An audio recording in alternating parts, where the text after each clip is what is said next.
Nah, di mana menurut hukum satu harga, suatu barang yang sama harus dijual dengan harga yang sama di semua lokasi. Harus sama itu dalam arti ya sesuai dengan nilai tukarnya. Jadi kalau misalnya di Indonesia itu 10.000, berarti berapa? Berapa dolarnya gitu di sana. Berarti kan kalau 1 dolar Amerika itu 16.500, berarti sekitar 0, berapa? 0,6 sekian ya. Nah itu. Jadi seperti itu. Jadi itu sama. Jadi harganya itu sebenarnya sama. Tetapi samanya tergantung pada mata uangnya tadi. Misalnya apa? Misalnya baju kayak begitu di Indonesia itu 100.000. Berarti kalau 100.000 tadi di Amerika berarti 0,5. Berarti 100.000 itu berapa dolar? 10 dolar itu kan 165 ya. Berarti sekitar 6 dolar sekian kan? Nah gitu ya. Kalau misalnya di bat itu berarti berapa? 1 bat itu 500 perak. Berarti 500 berarti 20 bat kan? Berarti setara 20 bat. Jadi sama itu sebetulnya. Cuma tergantung mata uangnya. Ya. Misalnya sama kayak di PKO itu ya, yang hamburger yang di satu negara ya. Sama gitu kayak gitu. Jadi itu yang disebut dengan hukum satu harga itu seperti itu. Jadi ya yang namanya beli kelas ini sama di mana itu harganya segitu, tetapi dengan mata uang yang sama, dengan mata uang yang berbeda gitu. Kayak kemarin misalnya kan kadang-kadang kita ini murah ya, barang ini murah ya, karena kan misalnya kalau kan kita biasanya padanannya paling gampang dengan dolar Amerika ya, karena yang paling sering dolar Amerika kan. Ini begitu ke Malaysia misalnya dengan ringgit, kemarin ringgit itu 3.600, bat itu 500.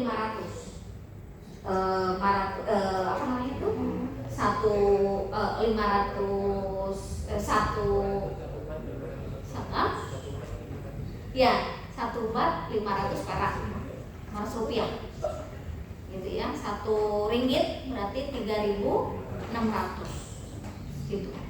Jadi nanti tinggal dikonversi seperti itu. Kayak kemarin misalnya saya waktu kemarin nonton itu kayak baju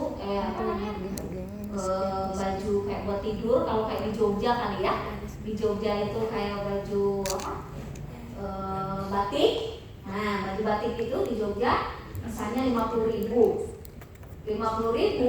berarti kalau di sana apa ya, 50.000 itu berarti kalau bat 10 ya, 10 bat ya kan? Nah iya benar 10 bat. Jadi kayak gitu tuh celana itu yang gober-gober buat tidur itu dulu 50.000. Kalau di kita berarti kayak batik kayak di Jogja itu batik. Atau di Jogja berapa sekarang 50.000 bat? Kayak gitu ya. Hah? 100 bat. 100 bat itu berapa? Hah? Oh 50.000 ya, jadi dia ya 100 bat ya. Makanya kadang-kadang jadi suka dikonversi. Baju misalnya kemarin baju perempuan itu 200 bat. 200 bat itu berarti 100.000. Gitu kan, baju begini. Jadi kalau kayaknya mahal atau murah kan, kalau kita bandingannya ke Indonesia, transfer dulu. Maksudnya dikonversi dulu, dikonversi dulu. 200 kali 500 berarti 100.000. Oh murah juga ya. Kan seolah-olah kayak kalau 200 kayak di kepala kita kayak 200.000 gitu, padahal kan 200 bat. Terus bat itu berarti 100.000. Baru setelah datang ke Indonesia kalau nggak cepet itunya kan kayaknya mahal gitu, padahal kok murah ya baju 100.000 gitu. Intinya seperti itu, kayak gitu-gitu ya. Atau kalau makanan ya, kalau di Eropa karena 1 dolarnya sekitar berapa? Sekarang $1 1 euro berapa? 17.000 sekian. Nggak tahu sekarang berapa ya? Kalau dulu kan agak jauh ya dengan dolar ya. Sekarang dolar kan makin kuat. Nggak tahu di euro berapa sekarang? Hah? 17.600 ya, artinya kan cuma beda sedikit ya, 1.000. Kalau dulu kan bedanya agak jauh ya berarti. Iya, itu apa ya tadi? Itu sekali makan kalau 10 dolar atau 10 euro kan lumayan juga. Ya kan? Kalau 10 kayak McD misalnya. McD minimal di luar itu 10 sekali makan. 10 dolar berarti berapa? Kalau 10 dolar 160.000. Kalau di sini berapa? 60.000 ya. Nah, itu makanya jadi dibagi-bagi makannya gitu kan ya gitu, atau nggak usah makan deh nyari yang lain gitu yang murah, atau nggak masak gitu ribet ya. Nah itu kalau dikonversi kayak begitu.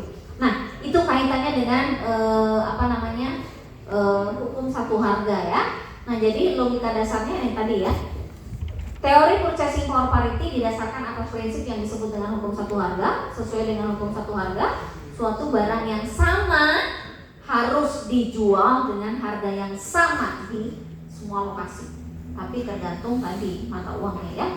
Jika hukum satu harga tidak benar, maka kesempatan untuk mendapatkan untung dengan memperdagangkan antar negara akan terjadi. Nah, jadi kalau misalnya apakah berarti hukum satu harga bisa tidak berlaku? Bisa. Kalau dia tidak sama, artinya apa? Berarti di sana murah, berarti mendingan beli di sana jual di sini. Kan gitu. Jadi kalau beda kan gitu kan? Gitu. Atau misalnya mungkin kayak Just Tip kan? Kan Just Tip itu berarti kenapa orang Just Tip? Kenapa dia sekarang orang tren Just Tip itu? Berarti kan harganya beda. Iya kan? Harganya beda di sana. Di sini harganya berapa ya? Misalnya berapa sih? Itu apa yang suka di Just Tip itu? Sepatu. Merchandise. Makanan. Banyak kan sekarang itu. Terus sepatu misalnya. Yang paling gampang sepatu misalnya. Sepatu di sini berapa? 1 juta, 2 juta. 2 juta di sana kurang dari 1 juta. Kemarin kalau nggak salah waktu mahasiswa saya sempat antar mahasiswa exposure. Anda kan mungkin nanti ada exposure juga ya. Exposure ke Malaysia. Atau ada juga orang yang dia cerita, dia waktu ke Jepang dia bilang dia menerima Just Tip sepatu Onitsuka. Onitsuka ya? Yang Jepang itu apa? Onitsuka. Onitsuka benar ya? Onitsuka. Kan benar saya bilang. Saya karena nggak pernah membandingkan gitu ya, belanja di luar negeri apa nggak pernah gitu.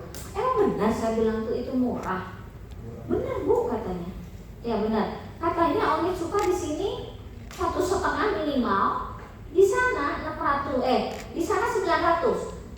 Di sana itu bukan 900, berarti kurang dari 900. Dia jualnya 900. Berarti kalau 900 berarti kan dia sudah dapat untung kan? Nah, berarti kalau gitu kan worth it kan? Gitu. Saya masih meragukan benar. Terus ada yang bapak-bapak mungkin ngebeliin istrinya gitu sampai di video-videoin. Ini mau pilih yang mana? Saya bilang benar itu murah. Ya Bu, coba lihat di sini. Ini katalognya sekian, bener. Jadi di sana cuma separuhnya. Nah berarti kan kalau kayak gitu artinya apa? Makanya orang yang tadi Just Tip itu artinya ada peluang margin bagi dia sehingga dia beli di sana, jual di sini. Sampai ada mahasiswa itu yang dia bilang waktu tabrakan apa ada tumbler, tahu nggak?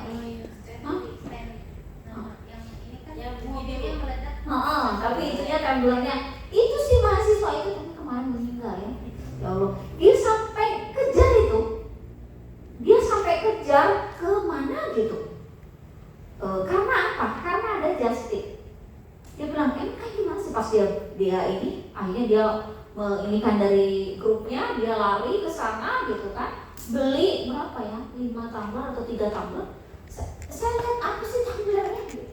Ada tumbler biasa gitu kan, tapi ternyata karena tadi ini dia jual, terus katanya yang Onitsuka itu dia beli ada pesanan sepatu Onitsuka waktu dia ke Jepang, dia beli akhirnya berapa ini. Saya bilang itu untung Bu, saya tiket pulang pergi dan saya nonton Coldplay waktu itu masih musim Coldplay. Dia nontonnya akhirnya di Jepang, dia bilang ketutup dari Just Tip itu. Nah berarti itu kan artinya hukum satu harga ini nggak berlaku, karena berarti sama. beda harganya, sehingga ada upaya orang untuk memperoleh margin, sehingga kan ada yang disebut dengan nanti arbitrase, itu kan orang yang memperoleh margin. Nah gitu. Cuman kan berarti saya bilang itu nggak kena apa nanti di mana di bandara tuh? Nggak Bu, alhamdulillah ya. Cuman mungkin itu hitung-hitungannya di situ. Maksudnya apa namanya? Gamblingnya di situ. Kalau dia pas kena apes, dia harus bayar. Sama kayak tas gitu kan.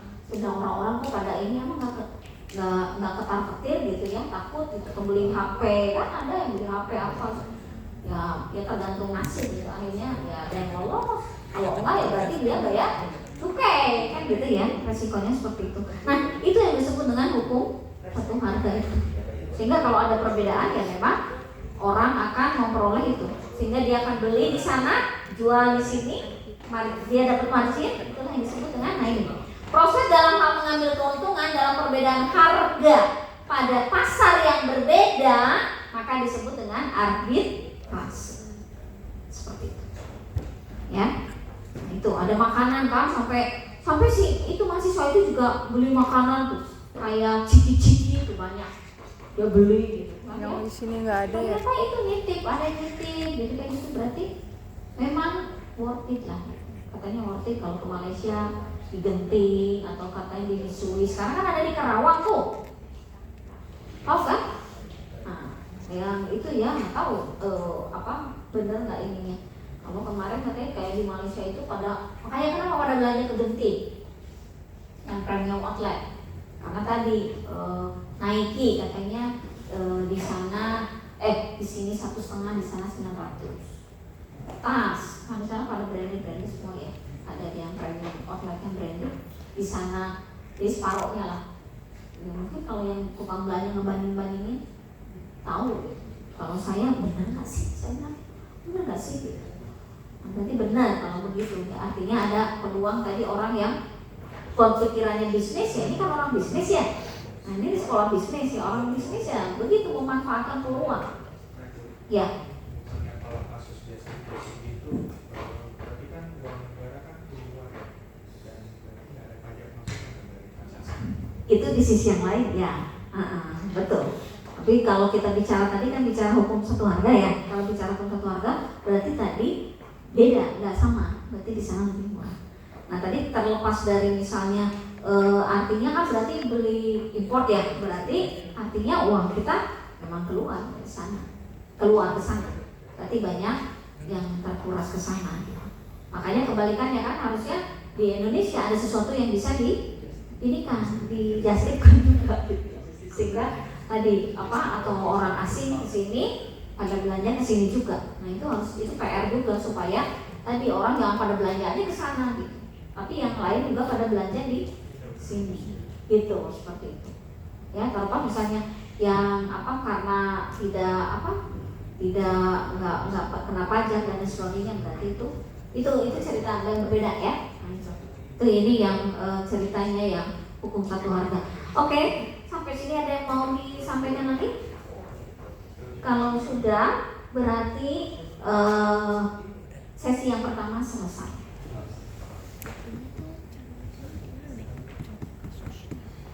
Sudah jelas? Ibu, Ya. mungkin boleh nggak Bu dicontohin yang perhitungan nilai tukar real tadi Bu? Nilai tukar ya? Iya, barangkali bisa. Oke. Harusnya di buku di sini nggak ada ya. Bentar. Di buku makronya MenQ itu harusnya ada. Coba dicari. Itu cerita dia mobil Amerika kalau nggak salah dengan mobil Jepang. Mobil Amerika dengan mobil Jepang. Sebentar saya coba ada nggak ya bukunya.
lah ya. Kalau yang bisnis lebih ke pengantarnya, ya lebih pengantarnya. Tapi untuk sebagai bacaan nggak apa-apa.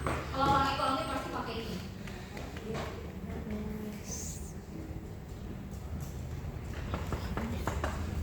Nih ini nih contohnya. 120 yen per dolar.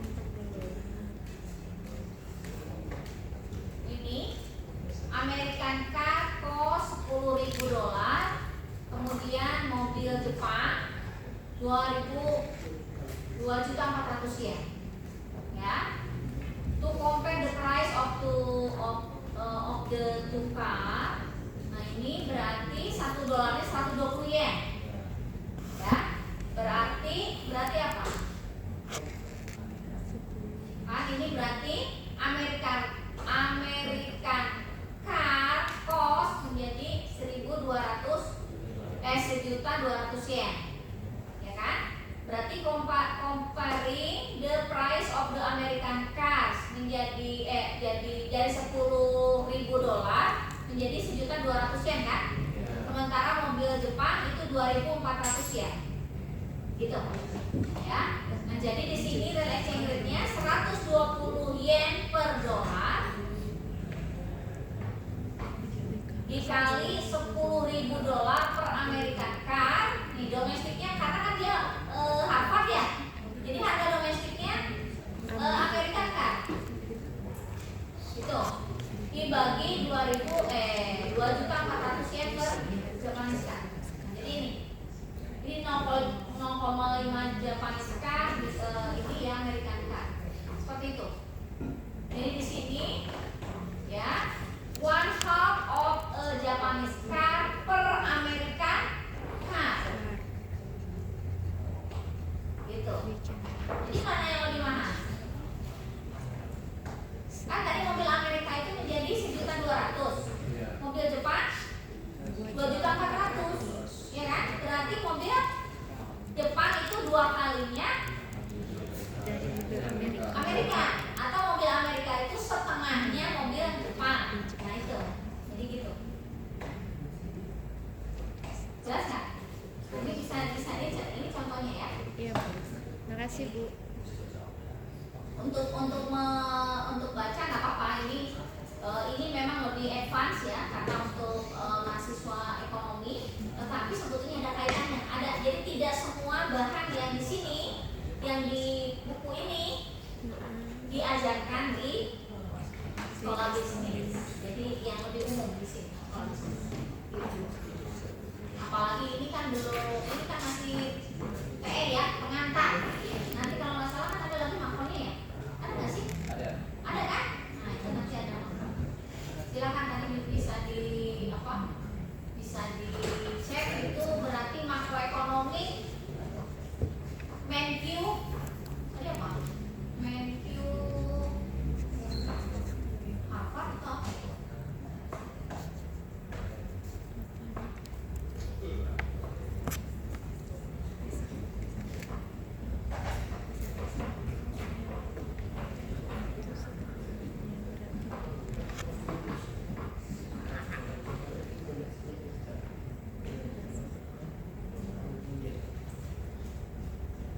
Gregory MenQ Makroekonomik edisi 7 tahun 2019. Itu Mbak, jelas? Ya.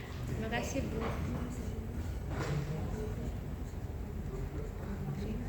Nah sekarang masuk ke agregat demand dan agregat supply. Nah agregat demand, agregat supply berarti apa? Kemarin saya sempat menyinggung kalau kita belajar ekonomi pasti bahasannya supply demand, ya kan? Kalau di mikro supply demandnya ya untuk individu, tapi kalau di makro berarti supply demandnya adalah agregat, ya. Nah sekarang kalau kita bicara agregat demand, agregat supply, maka kita harus lihat dulu yang namanya perekonomian itu selalu berfluktuasi. Ekonomi berfluktuasi itu apa? Tadi kalau kita bicara makro, karena kita kan sedang bicara makro ya, paling tidak indikatornya itu tadi ada pertumbuhan ekonomi, GDP gitu kan ya. dan seterusnya, ada employment, ada inflasi. Kalau kita lihat itu dari waktu ke waktu yang namanya pertumbuhan ekonomi itu fluktuasi. Ada saatnya naik, ada turun, dan naik. Tapi kalau ditarik garis lurus dia cenderungnya naik, kan gitu, ya. Nah maka kita bicara yang disebut dengan bahwa ekonomi itu berfluktuasi, ya. Nah fluktuasi ini terutama untuk jangka pendek. Jangka pendek itu tadi dilihat tahun per tahun gitu. Nah itu jangka pendek ya. Nah jadi kita lihat di sini fluktuasi jangka pendek. Di sini aktivitas ekonomi berfluktuasi dari tahun ke tahun. Pada hampir setiap tahun produksi barang dan jasa terus meningkat. Pada beberapa tahun tertentu pertumbuhan yang normal tidak terjadi sehingga menyebabkan resesi. Jadi kalau kita lihat ya namanya pertumbuhan ekonomi itu ya ada kalanya begini. Tapi kalau ditarik garis lurus dia cenderung tumbuhnya positif. Tapi kalau lihat sini kan dia turun, dia naik, turun lagi, naik terus gitu. Nah ya kayak gitu. Nah pada saat naik itu disebut dengan booming. Pada saat turun itu disebut dengan resesi. Gitu. Nah, ekonomi yang berfluktuasi tadi, makanya kadang-kadang di dalam bisnis itu disebut dengan siklus. Business cycle. Siklus bisnis. Yang namanya siklus itu kan biasanya apa? Ya naik turun kayak roda berputar kan? Roda itu saatnya di atas, ada turun, bahkan ada di bawah banget. Kita berupaya memang tidak sampai jauh ke bawah banget kan, itu diatur ya seperti itu.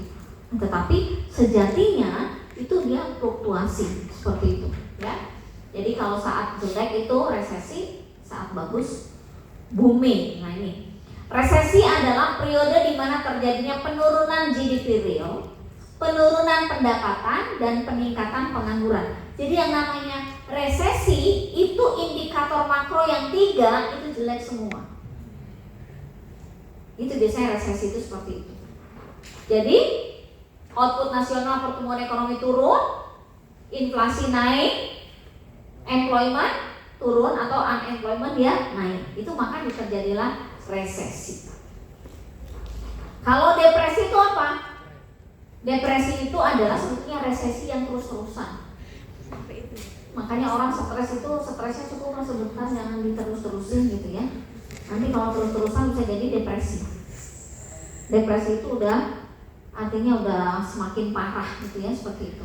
Nah, 3 fakta kunci tentang fluktuasi ekonomi ini katanya, fluktuasi ekonomi itu bersifat irreguler dan tidak bisa diprediksi. Kayak kemarin kejadian COVID, kan itu nggak bisa diprediksi. Tapi begitu terjadi COVID, apa yang terjadi? Semua indikator makro itu kan jelek kan? Ya, walaupun harga sempat turun, karena harga turun itu karena nggak ada aktivitas, gitu ya. Fluktuasi di dalam ekonomi sering disebut tadi yang saya bilang business cycle.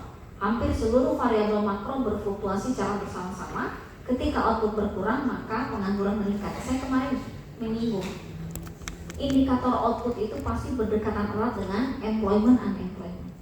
Pada saat output bagus, pertumbuhan ekonomi bagus, artinya di situ employment tinggi, banyak orang yang bekerja.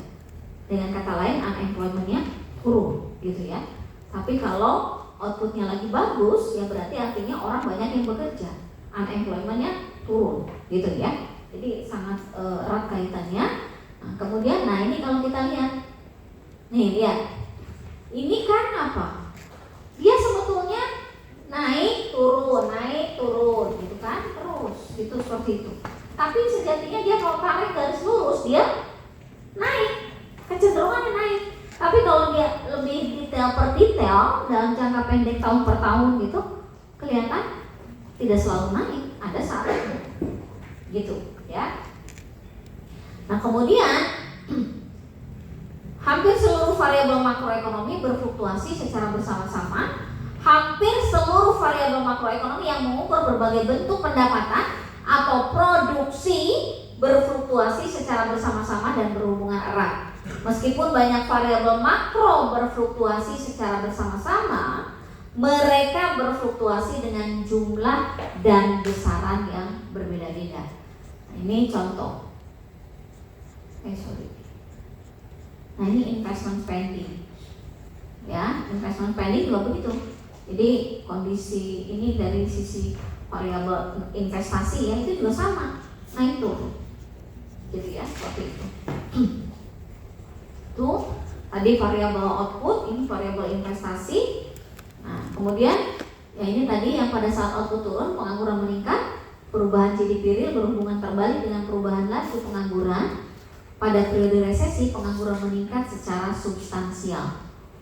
Ya, nah ini nih sama. Jadi kalau dilihat itu tetap dia ada saatnya naik turun gitu terus. Itu makanya yang disebut dengan fluktuatif. Ya, berfluktuasi seperti itu. Ya. Nah, jadi kalau resesi itu tadi resesi dalam kondisi yang turun gitu ya. Kemudian bahkan kalau terus-terusan turun kan tadi bisa depresi ya. Nah, bagaimana jangka pendek berbeda dengan jangka panjang? Hampir seluruh ekonomi meyakini bahwa teori klasik menjelaskan dunia dalam jangka panjang, tidak untuk jangka pendek. Jadi kalau jangka panjang, kalau secara makro, kalau secara mikro kemarin Pak Jena menjelaskan apa bedanya jangka pendek jangka panjang? Apa bedanya? Dikatakan jangka pendek jangka panjang secara mikro apa? Dilihat dari penggunaan inputnya. Kalau selama proses produksi itu masih ada input tetap, maka dikategorikan dia sebagai jangka pendek. Tapi kalau semua input sudah variabel, maka dikatakan dia jangka panjang. Itu jangan lupa, itu di mikro. Kalau makro, dasar penentuan jangka pendek jangka panjang itu berdasarkan harga. Kalau asumsi harganya adalah sticky apa namanya itu, kaku itu berarti harganya nggak bisa berubah, situ aja. Kalau turun, itu artinya berarti dia jangka pendek. Tapi kalau harganya itu bisa berubah, fleksibel menyesuaikan supply dan demand, itu berarti dia sudah jangka panjang. Makanya klasik disebut dengan, lebih cocok apa klasik itu dia bilang?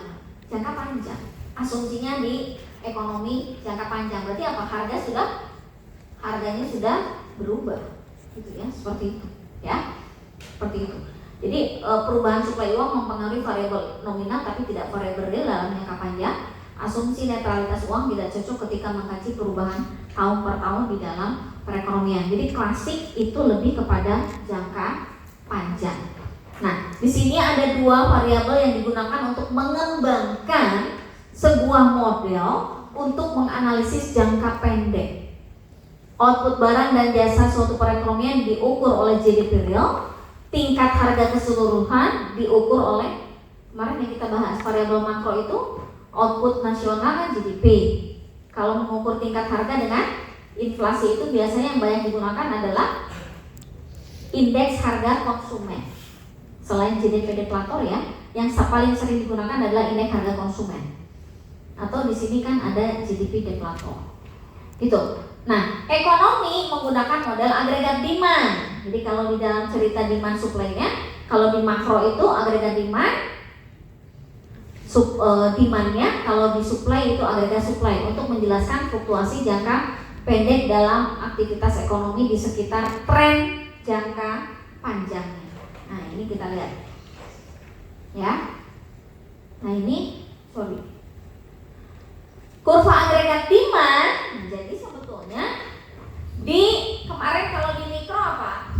Supply demand-nya. Kan ini P harga dengan kuantiti kan? Demand itu slope-nya negatif. Ya kan? Supply itu positif. Ini keseimbangan, gitu kan? Nah, sekarang di agregat demand sama juga sebetulnya. Agregat demand juga sama slope-nya negatif.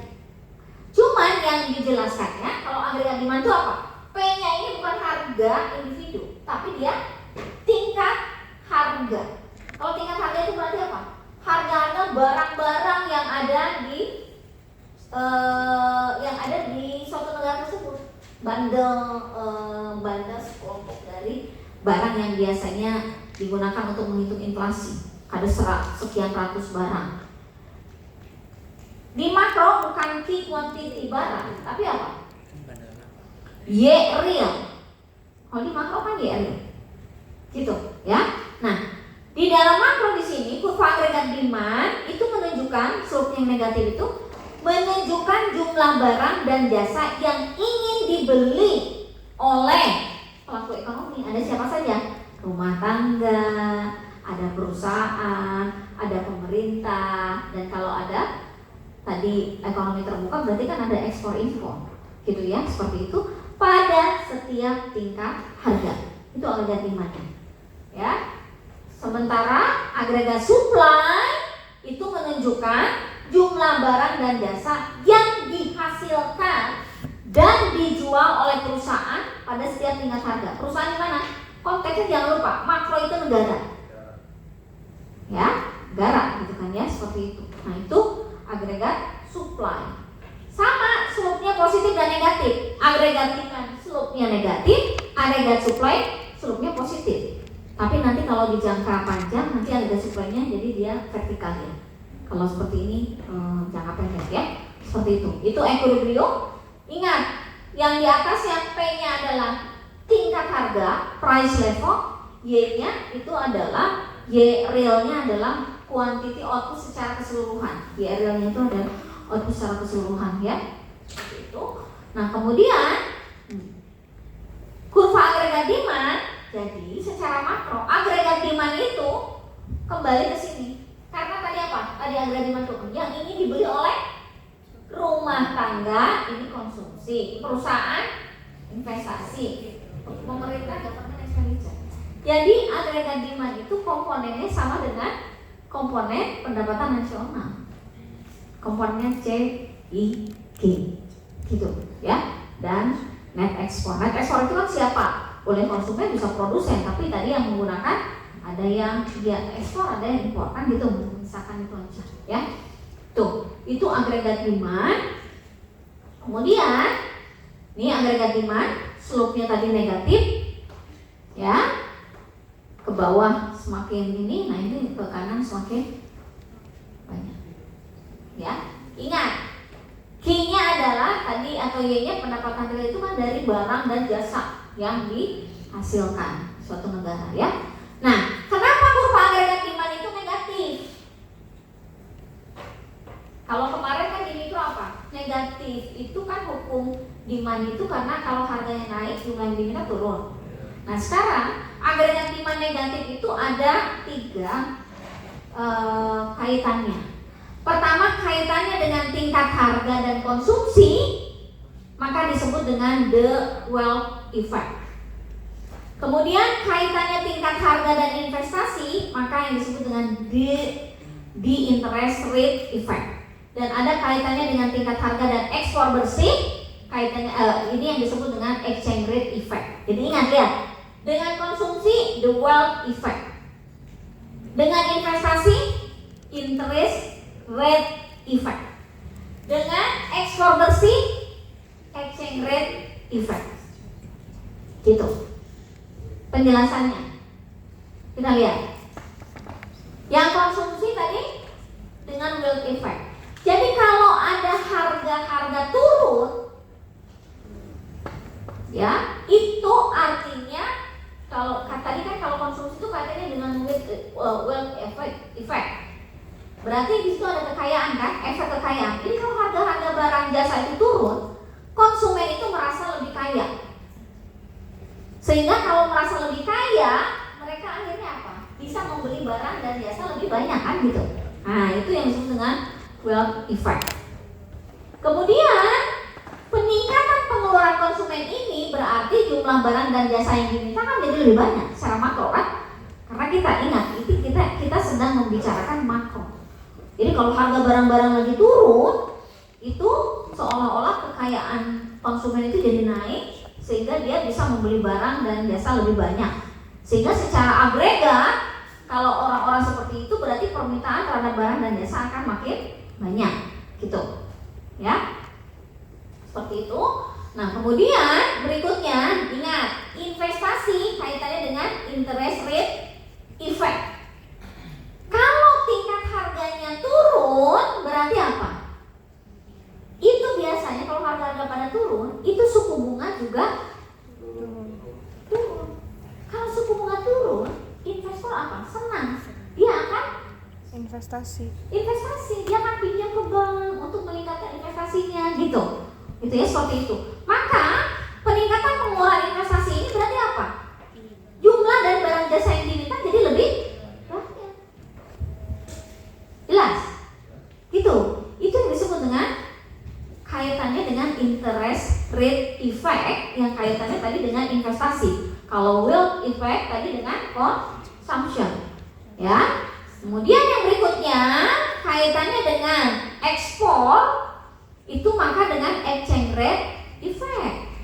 Exchange rate effect itu ketika jatuhnya tingkat harga di Indonesia, maka menyebabkan tingkat bunga di Indonesia juga turun.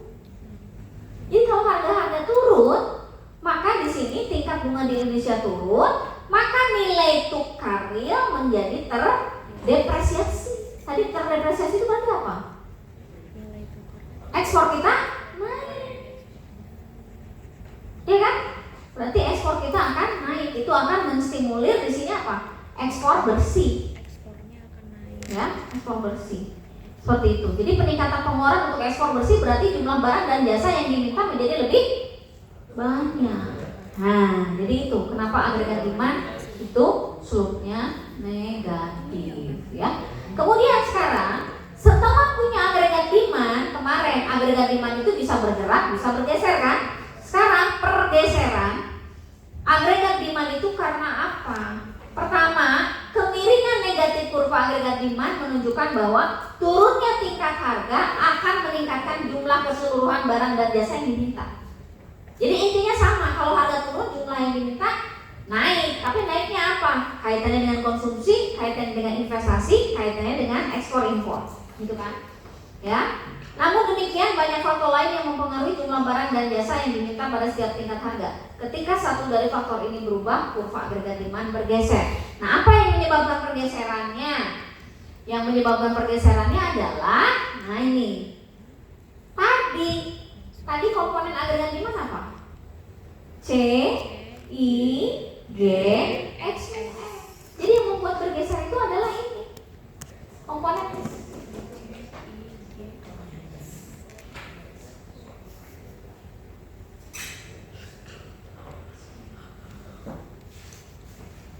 Ya, seperti itu.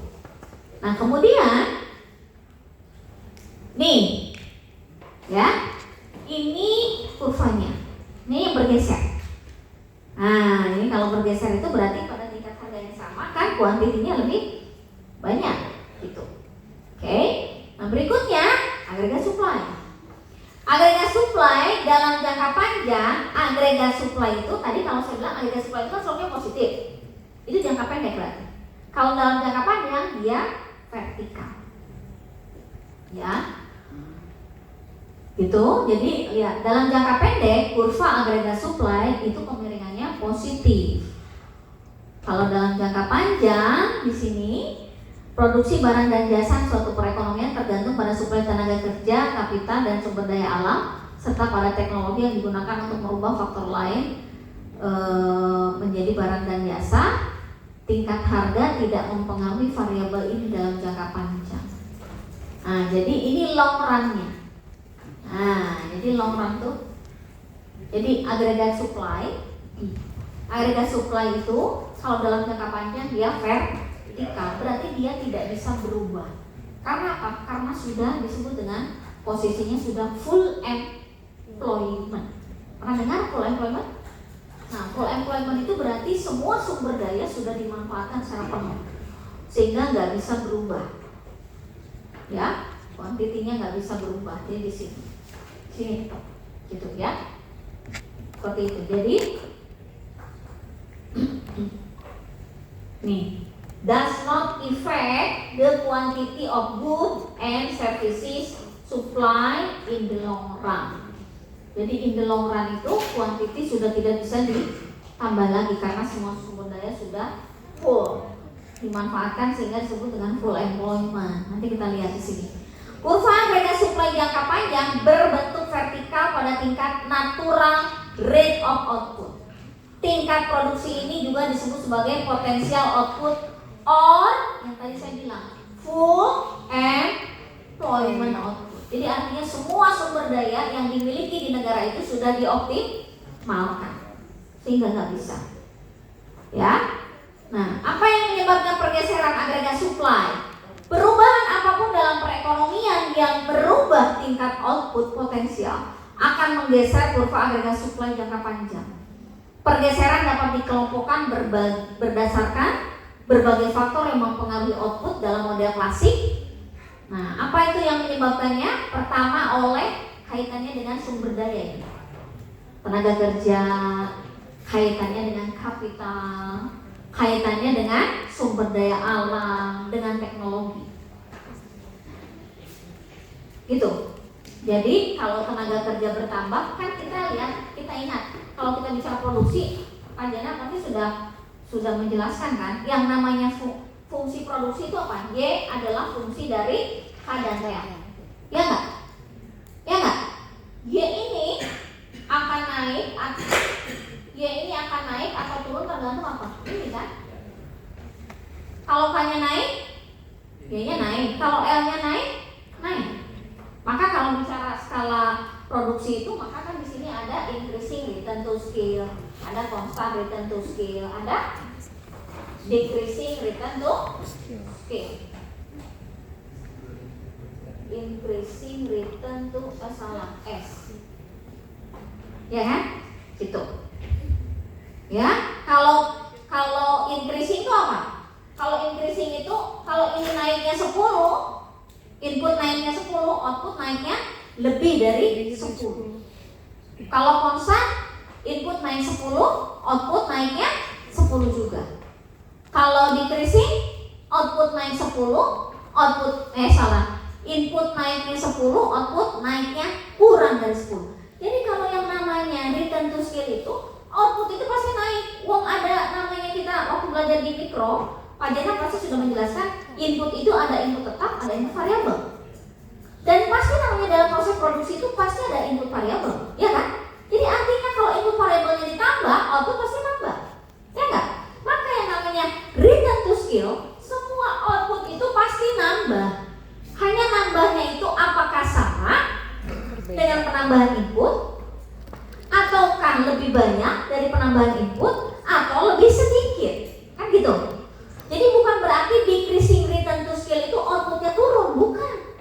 Naik output itu karena ada input variabel yang naik. Tapi naiknya itu kalau decreasing itu lebih sedikit dibanding kenaikan inputnya, maka dia tidak efisien kan? Gitu, ya. Tapi kalau yang efisien itu yang mana? Yang increasing return to scale, karena kenaikan output jauh lebih tinggi dibanding kenaikan input, sehingga nanti biaya produksi rata-rata menjadi turun, jadi efisien, gitu kan? Nah itu ya. Nah jadi jangan lupa yang mempengaruhi, ingat agregat demand yang menggeser tadi apa? C, I, G, M, F. Kalau agregat supply apa yang menggeser? Ingat tenaga kerja, berarti ada sumber daya, ada tenaga kerja, ada kapital, ada sumber daya alam, ada teknologi. Itu jangan lupa, ya. Seperti itu. Nah, kemudian berikutnya, nah, jadi begini. Pusing nggak? Awalnya mana? Agregat tahun 80, agregat demand tahun 1980 di sini. Tahun 90 di sini. Agregat demand itu kan makin lama orang aja makin banyak. Maka agregat demand itu maka makin bergeser kan? Gitu ya, seperti ini. Nah, itu untuk long run-nya, itu untuk jangka panjangnya. Yang long run itu, long run tahun 80 seperti itu, long run tahun 81 seperti ini. Jadi memang di sini ada pertumbuhan outputnya, gitu ya. Tadi ingat, agregat supply bergeser karena kenapa? Berarti ada teknologi, tenaga kerja, sumber daya alam, kan gitu. Ya, ada sumber daya itu ada sumber daya tenaga kerja, ada sumber daya alam, ada kapital, ya. Nah seperti itu.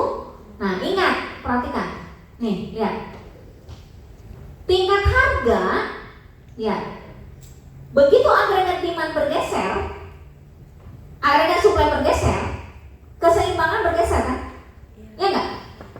P tahun 80, tahun 90, tahun 2000, tingkat harga itu nggak ada yang turun. Tingkat harga itu cenderung naik.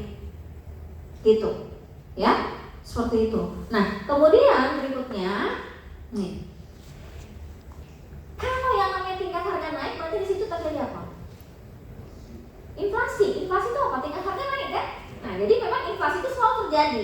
Makanya saya bilang, yang dari sisi indikator tingkat harga itu bukan tingkat harga harus turun, tapi pasti naik. Tapi naiknya adalah ya stabil, relatif stabil, terkendali. Ya. Nah, pertumbuhan jangka panjang dan inflasi ini perhatikan. Jadi tadi supply geser kanan. Berarti kalau itu supply geser kanan itu kan artinya bagus, ada pertumbuhan kapital, pertumbuhan tenaga kerja, pertumbuhan teknologi. Demand juga cenderung bergeser kan? Karena apa? Orang makin banyak, pengusaha makin banyak, makin lama kan? Tapi begitu supply geser, agregat demand geser, keseimbangan juga naik kan? Maka P-nya cenderung naik juga, gitu kan? Maka di sini lihat, ada pertumbuhan jangka panjang dan inflasi. Ya kan? Dia tumbuh kan? Y-nya terus naik. Tapi di satu sisi Y-nya terus naik, tumbuh, berarti P-nya juga naik, ada inflasi. Maka di sini fluktuasi jangka pendek dalam output dan tingkat harga seharusnya dilihat sebagai deviasi dari tren jangka panjang. Ya, jadi tadi kalau kita lihat jangka pendek itu melihatnya apa? Tren yang satu persatu dilihatnya tuh, gitu. Ya, ini jangka pendek, tapi kalau dalam jangka panjang itu secara keseluruhannya gitu. Nah, jadi kenapa kurva agregat supply jangka pendek mempunyai kemiringan positif dalam kenapa kurva agregat supply jangka pendek mempunyai kemiringan positif. Jadi harus itu ya. Jadi jangan ada jangka pendeknya lagi di belakang. Dalam jangka pendek, peningkatan tingkat harga dalam perekonomian secara keseluruhan cenderung meningkatkan jumlah barang dan jasa yang ditawarkan. Penurunan tingkat harga cenderung mengurangi jumlah barang dan jasa yang ditawarkan. Nah, kita lihat di sini. Nah, nih, agregat supply. Agregat supply itu kan namanya positif itu berarti apa? Ya memang wajar kalau mau nambah itu kan sumber daya diperlukan juga nambah ya. Harganya juga akan naik kan gitu ya, seperti itu. Nah, ini jangka pendek, ingat, jangka pendek itu agregat supply-nya positif. Kalau dia jangka panjang agregat supply-nya dia vertikal, ya. Nah, di sini kenapa ada istilah kaitannya dengan kurva agregat itu, ada teori yang disebut dengan misperception theory, ada sticky wage theory, ada sticky price theory. Sticky ini ada dua, bukan stinky ya. Sticky, ada sticky price, ada sticky wage. Sticky wage itu berarti harga input, kalau sticky price itu harga output. Kita lihat satu persatu. Misperception theory itu perubahan tingkat harga keseluruhan secara temporer menyesatkan pemasok akan apa yang terjadi di pasar di mana mereka menjual output. Jadi kalau ada harga naik, ya itu biasanya akan membuat apa? Kalau harga naik itu bagi pemasok apa yang terjadi? Berarti biaya produksi dia akan naik. Kalau biaya produksinya naik, dia inginnya kan harganya tambah naik, kan gitu ya, seperti itu. Sementara tingkat harga yang lebih rendah menyebabkan persepsi yang salah tentang harga relatif. Kalau harganya turun, itu kebalikannya, gitu kan, seperti itu ya. Itu kaitannya dengan mispersepsi teori, dan di sini persepsi yang salah ini menyebabkan pemasok menurunkan jumlah barang dan jasa yang ditawarkan. Ya kan? Kan kalau dia menganggap barang-barang naik, biaya produksi naik, dia itu kan inginnya, karena kalau namanya penjual itu kan ingin keuntungannya naik, inginnya kan harga naik, ingin harga naik itu, tapi kalau harga naik itu kan nanti yang beli nggak ada, maka dia lebih baik menurunkan produksi, gitu kan, menurunkan produksi gitu ya. Akhirnya kan ini menyebabkan pemasok menurunkan jumlah barang yang ditawarkan, gitu kan ya, seperti itu. Nah, itu yang disebut dengan mispersepsi teori. Kemudian sticky waste teori itu kaitannya dengan upah. Upah nominal dalam melakukan penyesuaian atau susah untuk turun dalam jangka pendek, artinya gini. Yang namanya upah, coba kalau sudah ditentukan ya sudah. Kan nggak bisa nanti berikutnya sekarang lagi di pasar ini lagi nggak bagus, upah turun, kan nggak begitu. Jadi artinya di situ upah menjadi kaku, nggak bisa berubah kan? Nah gitu ya, seperti itu. Nah, tingkat upah tidak bisa segera menyesuaikan diri terhadap turunnya tingkat harga. Tingkat harga yang lebih rendah menyebabkan berkurangnya keuntungan yang diperoleh dari kegiatan bekerja dan produksi. Gitu ya. Itu yang kaitannya dengan kekakuan upah. Di sini kekakuan upah. Hal ini menyebabkan perusahaan mengurangi jumlah barang dan jasa yang ditawarkan. Jadi kembali seperti itu. Akhirnya dia mengurangi jumlah yang ditawarkan. Berikutnya ini kalau kekakuan harga, ini harga output. Harga barang dan jasa menyesuaikan secara lambat. Kan sama harga barang juga. Begitu harga-harga naik memang langsung kayak restoran sekarang ayam naik, setiap hari naik. Apakah dia menunya diubah? Harga menu? Enggak kan? Ya kan? Atau kita belanja apalagi di kayak supermarket gitu.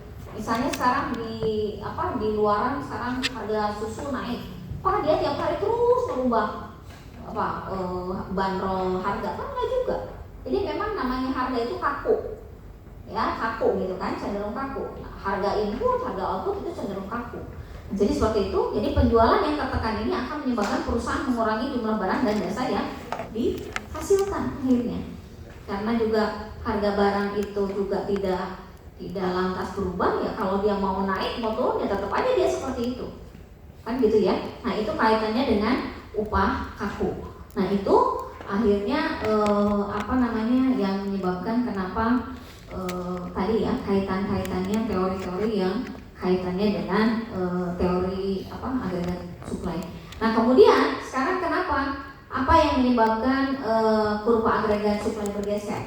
Tadi faktor yang mempengaruhi apa? Labor, kapital, tenaga kerja, sumber daya lahan, kan gitu ya. Dan juga ada yang satu lagi ini tambahannya ekspektasi harga. Ekspektasi harga ini juga bisa menyebabkan naik turun. Contohnya apa? Ke depan katanya sekarang akan ke depan misalnya apa? Kira-kira ekspektasinya? Nggak tahu, aku nyobain tadi. Kalau di sini ekspektasi produsen ya, produsen itu gimana? Daripada nanti berikutnya adalah harga-harga keburu naik, udah deh sekarang produksi yang banyak, gitu. Kalau konsumen kan sebaliknya, keburu harga naik nanti udah aja sekarang belanja yang banyak, kan gitu ya, seperti itu yang terjadi, ya. Padahal kebalikannya tadi, kalau konsumen sekarang numpuk beli pada semua beli, harga beneran akan naik, gitu. Kemudian produsen kalau sekarang ya udah diproduksi aja sekarang, karena yang terjadi apa malah? Kebanyakan supply malah jadi turun, gitu kan ya, itu yang terjadi itu.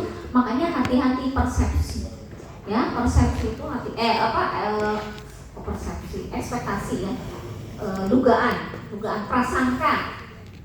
Kalau di agama Islam juga katanya prasangka,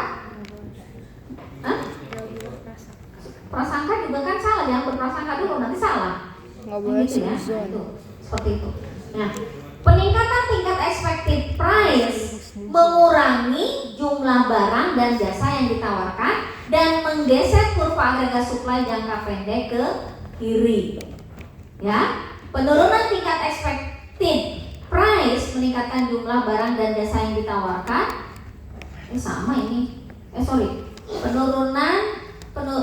Beda ya. Tadi peningkatan, sekarang penurunan tingkat ekspektasi price meningkatkan jumlah barang dan jasa yang ditawarkan dan menggeser kurva agregat supply jangka pendek ke kanan. Nah, sehingga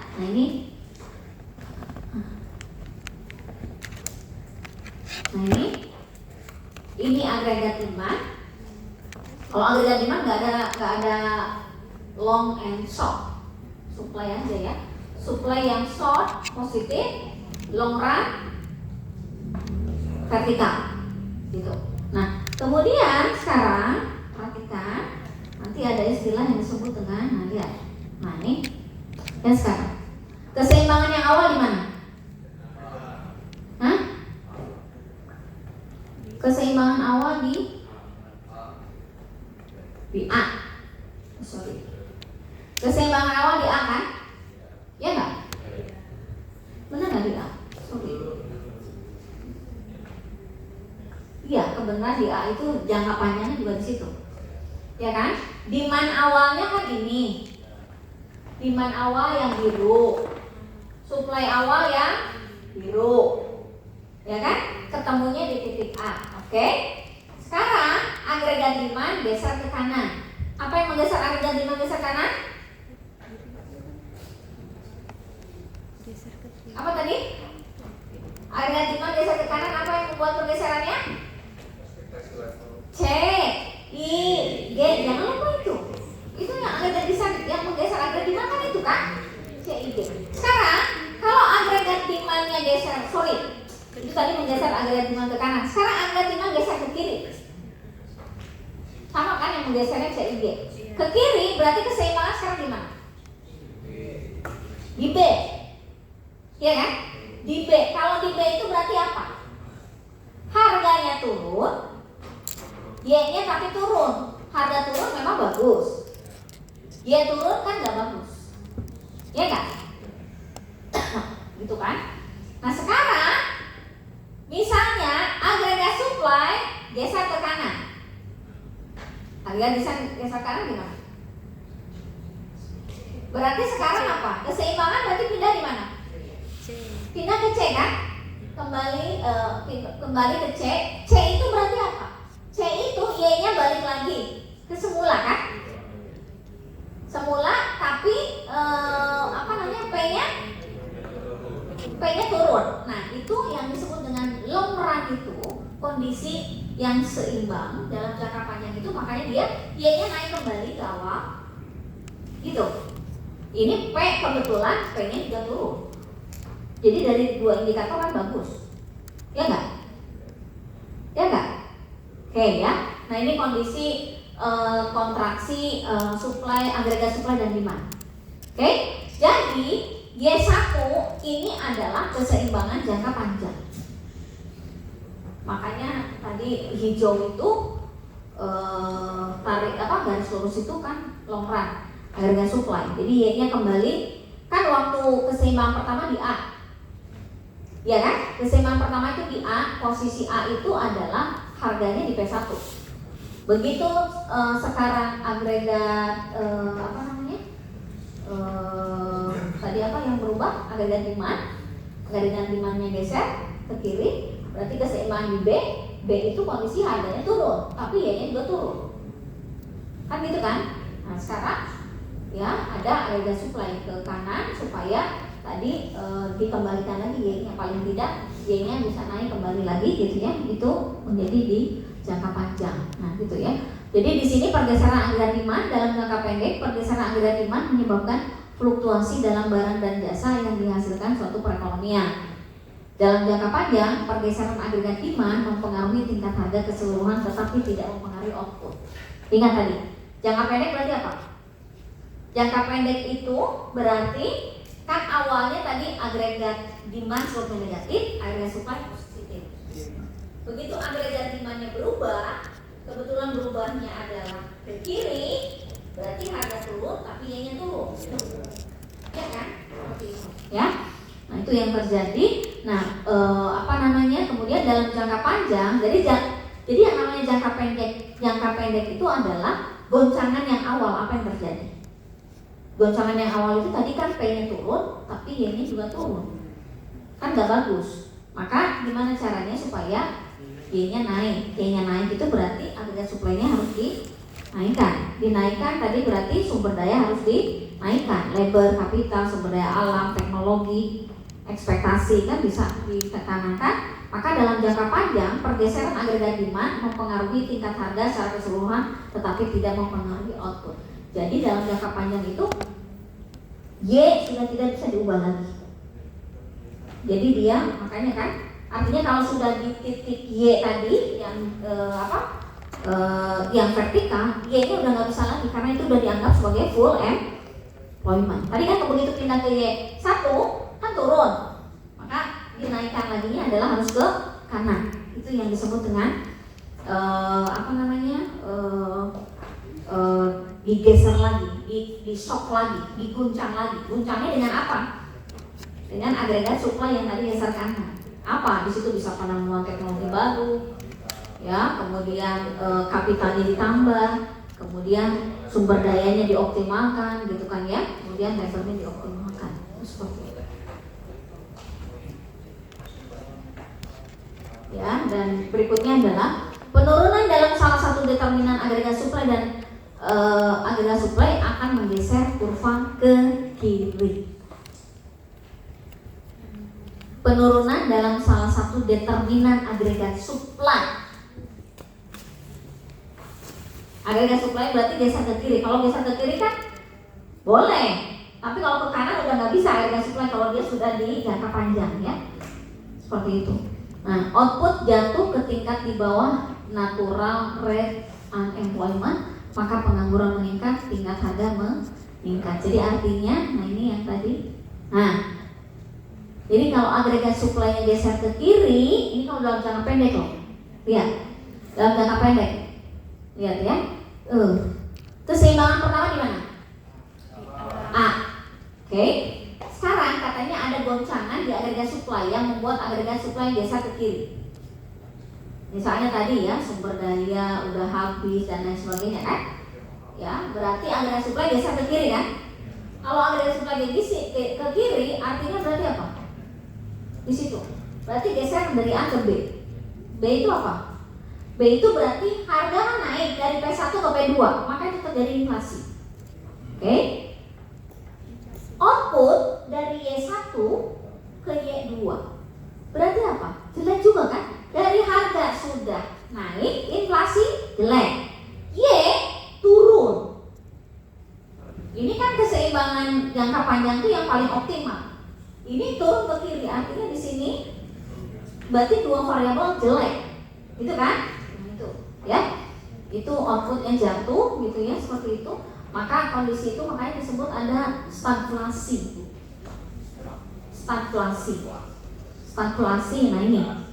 Stagflasi itu apa? Stagflasi itu adalah kondisi resesi dan inflasi. Resesi itu apa? Salah satu ciri dari resesi itu outputnya turun. Kan tadi Y-nya turun tuh, ya kan? Kemudian stagflasi itu singkatan dari stagnan dan inflation. Tadi P-nya kan naik, maka inflasi. Maka artinya kalau kondisi itu, itulah yang disebut dengan sudah jatuh tertimpa tangga pulang. Sudah P-nya naik, Y-nya turun pula, gitu kan? Dua indikator makronya jelek, gitu.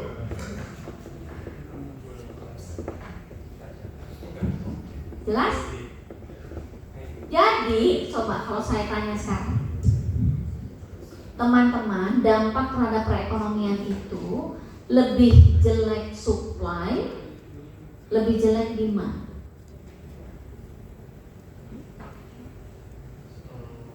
Mainkan coba gambarnya. Kalau agregat demand geser kanan, agregat demand geser kiri, apa yang terjadi?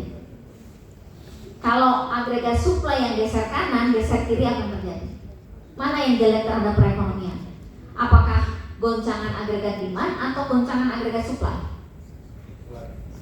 Supply tadi kan, supply itu kalau dia guncangnya ke kiri, inflasi dia stagnan, iya kan? Stagnan bahkan cenderung turun, ya kan? Coba sekarang agregat demand yang digeser. Kalau agregat demand geser ke kanan, apa yang terjadi? Y-nya naik, P-nya naik. P naik jelek, tapi Y naik bagus. Ya nggak? Oke. Agregat demand geser kiri. Apa yang terjadi? Y turun, harga turun. Harga turun bagus. Y turun nggak bagus. Tapi satu variabel ya masih so-so lah, kan? Tapi coba agregat supply. Agregat supply geser ke kanan memang bagus. Tapi agregat supply geser ke kiri nggak bagus, dua-duanya jelek. Ya kan? Jadi dampak goncangan yang menimbulkan ekonomi tidak bagus itu lebih dari guncangan agregat supply. Jelas gak? Jelas? Seperti itu. Sudah jelas? Oke. Jadi itu yang disebut dengan stagflasi ya. Jadi output turun, harga naik. Penentu kebijakan yang dapat mempengaruhi agregat demand tidak dapat mengatasi kedua pengaruh akibat negatif ini secara bersamaan. Jadi kalau sudah tercapai stagflasi itu agak susah karena dua-dua variabelnya jelek gitu, ya. Nah, maka di sini respon kebijakan terhadap resesi itu biasanya pembuat kebijakan dapat merespon resesi dengan salah satu dari cara berikut. Pertama, do nothing. Kalau do nothing, ya udah lihat aja, udah biarin aja, kan gitu ya, pasrah. Menunggu harga-harga dan tingkat upah menyesuaikan dengan sendirinya. Karena memang secara alamiah kalau yang namanya tidak seimbang nanti juga akan seimbang lagi kan gitu. Tapi kan when gitu. Kapan? Mau nunggu sampai kapan? Jadi bisa do nothing atau bisa mengambil tindakan dalam bentuk meningkatkan agregat demand. Yang paling gampang itu meningkatkan agregat demand. Contohnya apa? Kalau pemerintah ngasih BLT, bansos, itu dalam rangka menggeser agregat demand. Kalau agregat demandnya digeser, apa yang terjadi? Gesernya kan ke kanan kalau ada bansos. Berarti apa yang terjadi? Y-nya kan naik. Ya kan? Y-nya naik. Walaupun P naik, ya nggak apa-apa. Y-nya masih mending naik. Masih ada satu variabel lah yang bagus gitu. Nah, jadi kalau lagi ekonomi tidak baik-baik saja, biasanya pengambil kebijakan itu bisa melakukan yang dua hal, do nothing, dan yang satu lagi tadi menggeser agregat demand dengan bansos BLT. Tapi untuk bansos BLT itu kan perlu dana. Dari mana dana itu? Kan yang jadi masalahnya seperti itu. Tapi kan masih mending. Artinya dalam jangka pendek pengaman mengubah agregat demand itu lebih gampang dibanding kalau coba agregat supply. Penemuan teknologi kan susah, SDM harus dinaikkan kan nggak bisa instan, ya nggak? Sumber daya dieksploitasi juga nggak bisa instan. Tapi kalau namanya dikasih duit, suruh belanja, oh cepet dikasih uang 1 miliar juga sekarang. Suruh belanja, gampang kan? Tinggal beli aja ke toko emas. Sekarang beli berapa kilo udah selesai, ya kan? Coba, tapi suruh ngumpulin uang. Kemarin saya kasih contoh aja, saya bilang coba dalam waktu 1 tahun bisa mengumpulkan uang 10 juta. Yang udah pada kerja belum tentu bisa. Kalau tadi tabungannya sisa dari konsumsi nggak akan bisa. Tapi kalau dari penerimaan itu memang dialokasikan untuk tabungan dulu, dia bisa. Kan gitu ya, seperti itu. Apalagi kalau gajinya 20 juta, 1 bulan udah langsung kena 10 juta. Berarti konsumsinya tinggal 50% kan gitu. Tapi kalau semua pendapatan, kalau gajinya hanya 10 juta, disuruh dalam waktu 1 bulan ngumpulin tabungan 10 juta, ya nggak bisa. Nggak mungkin kan tanpa konsumsi. Terus mau makan apa? Makan sendal. Nggak bisa gitu. Ya, tapi kalau gajinya 20 juta, suruh mengumpulkan tabungan 10 juta masih bisa, berarti konsumsi masih ada lah 50%, berarti mirip gitu. Oke? Udah jelas? Ya, nah seperti itu ya. Kemudian, nah ini yang tadi. Nah, jadi mengakomodir agregat supply turun itu dengan cara agregat demandnya digeser. Sehingga kalau digeser, coba perhatikan. Nah ini dari sini tadi Dari sini kan awalnya di mana? Keseimbangan. Di A. Area supply geser ke kiri, berarti menjadi pindah ke sini, nggak ada tandanya ya. Sini kan, harusnya ke sini kan, ke B misalnya kan? Ke B kan? Ke B, berarti ke B itu tadi stagflasi kan? Nah, supaya ini balik lagi, paling tidak Y-nya naik aja. Gimana caranya? Ya itu tadi, agregat demandnya harus ditambah, geser. Tambah, berarti dia kembali ke mana? Ke C kan, akhirnya nanti keseimbangan di C. Gitu. Itu yang paling gampang seperti itu. Oke? Jelas? Makanya kenapa kan kalau dalam kondisi ekonomi tidak baik-baik saja, yang paling gampang apa? Jaring pengaman itu, bansos. Ya, oke. Orang kan suruh belanja, siapa nggak suka suruh belanja?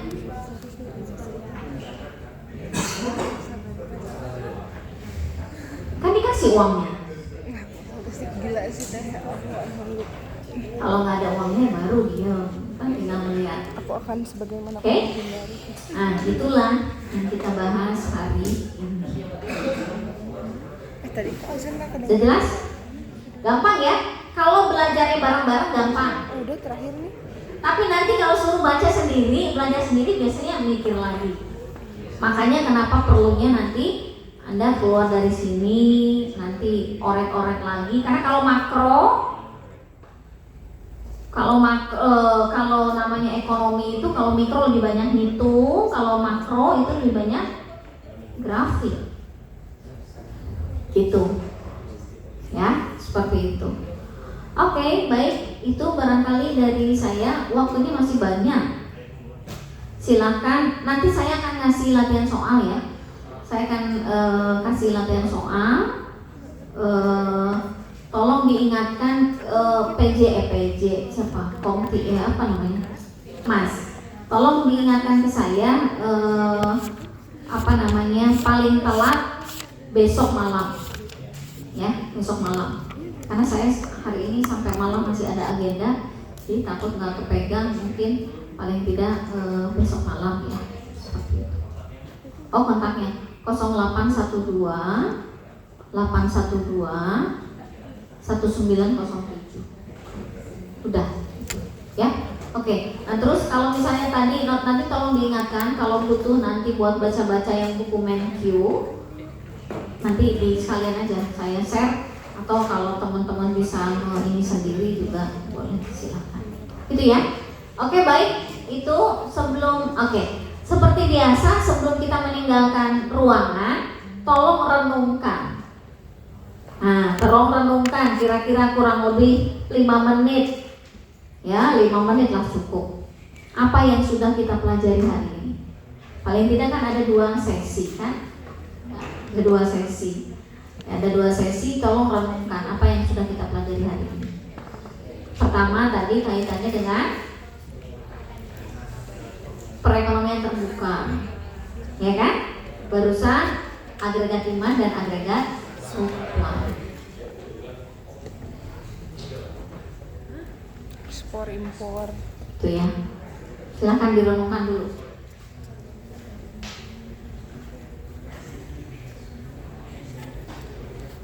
Apresiasi, depresiasi.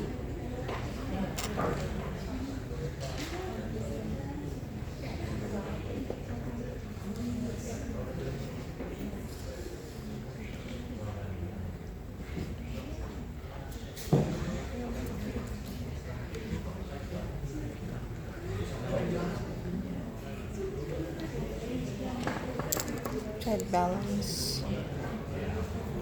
Net ekspor itu mempengaruhi GDP.